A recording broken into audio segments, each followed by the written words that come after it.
Welcome to the pre-algebra exit ticket 35.3 video key. And what is the depth of this submarine? All right, well, we have the hypotenuse of an imaginary triangle. So we've got the sonar operator looking at the submarine. They know that it's at a distance of 500 in a direct line because they bounced some sounds off of it and they could measure the distance. And they know the angle at which things came back. So how deep is the submarine?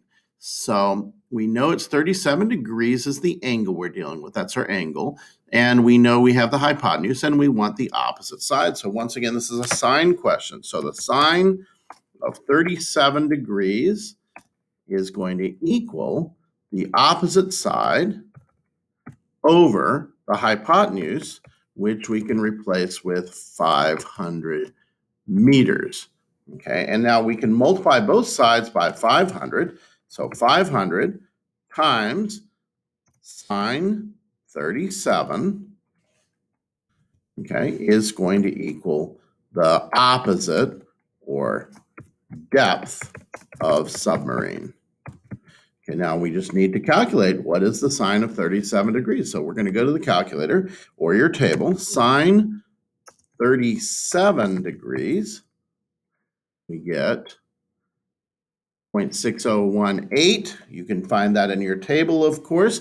We're going to multiply that times 500. Remember, we're multiplying times 500. So we're multiplying that number times 500, and we get a depth of 301 meters if we're rounding to the nearest meter. So, and that's going to equal 301 meters rounded.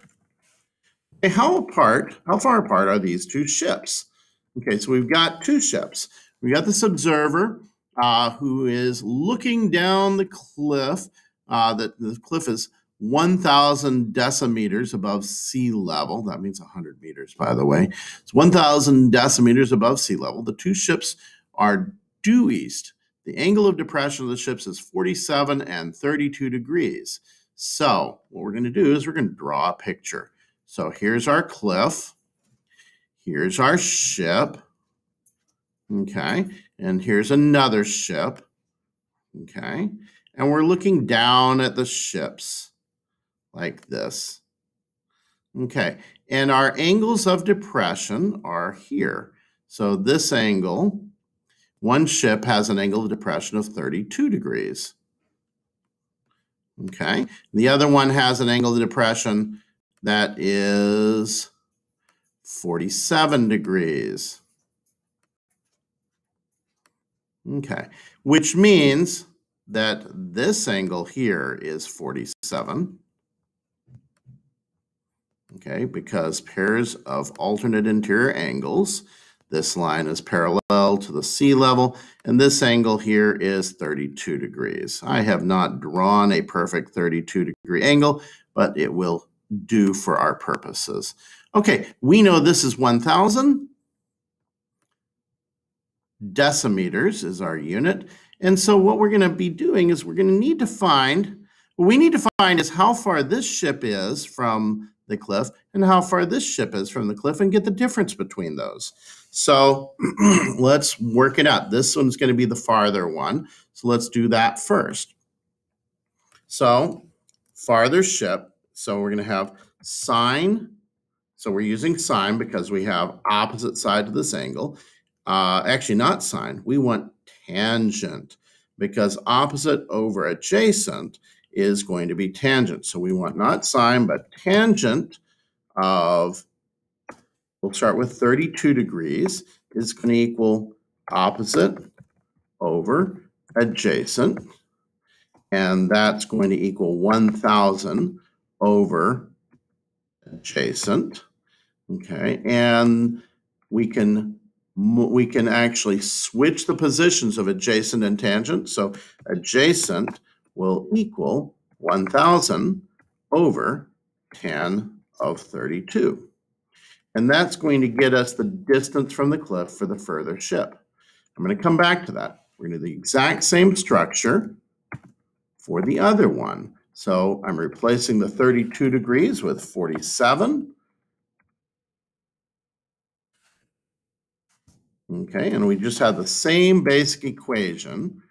Okay, and in fact, what that means is the distance between the ships is going to be the farther ship, okay? The farther ship's adjacent, which is this equation, this expression, so equals this minus the closer distance, which is this one's adjacent. Okay, so I've just done all my setup before I did any calculations.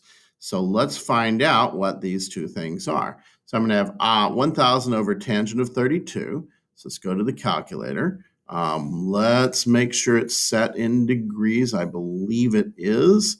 Yes, we're going to make sure it's in degrees. Okay, clear. Okay, so we're going to have, in parentheses, 1,000 over the tangent of 30. Oops, what is going on here? You know what we're going to do? We're going to get out of this and go straight to Desmos because it will behave better.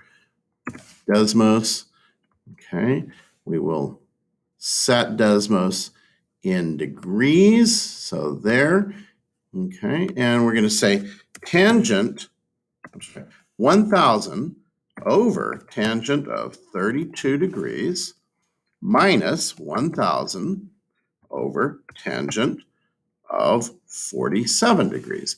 And we get 667 decimeters, which is pretty close for those ships because basically 1/10 of that is 66.7. So 667.8 decimeters is our distance. So let's get back into here and we get distance of 667.8 decimeters between the ships. That is very close. I would, especially if they're big ships, I would be very nervous about that. So what is the area of the shaded part? Well, we need the area of the circle, and we need to subtract the triangle.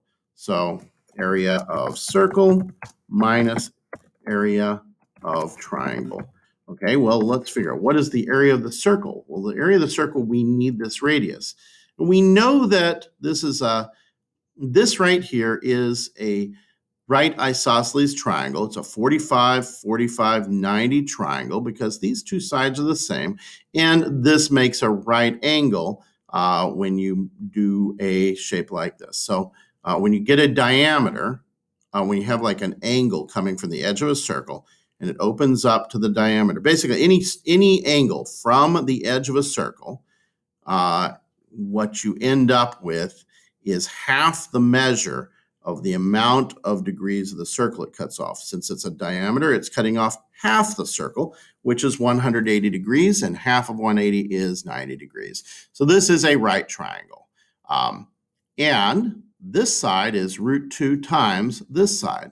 So 17 times root 2 times root 2 is going to be 17 times 2, or 34.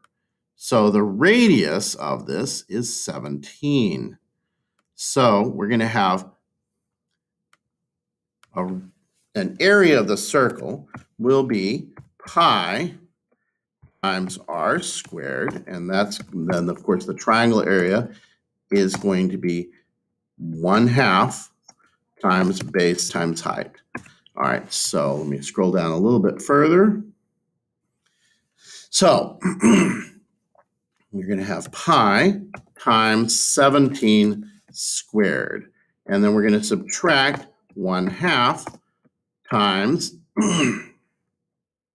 17 square root of 2 and times 17 square root of 2, which we could treat as 17 square root of 2 squared. So that's going to be pi times, let's see, 17 squared I think is 289, but I'm going to confirm that. 17 squared is 289. So that's pi times 289. And then we're going to subtract 1/2 of, okay, that's going to be 289 times the square root of 2 times the square root of 2, which is 2. Okay, so then I'm going to just write it as 289 pi minus, well, the 1/2 and the times 2 are going to cancel out, so minus 289. So I could just write this as 289 times pi minus 1. And that's meters squared. And that will be our area. Either one of those will work. If you wanted to get an estimated answer, we could just put this into the calculator and we'll say, replace that pi, and I get about 619 square meters. Okay.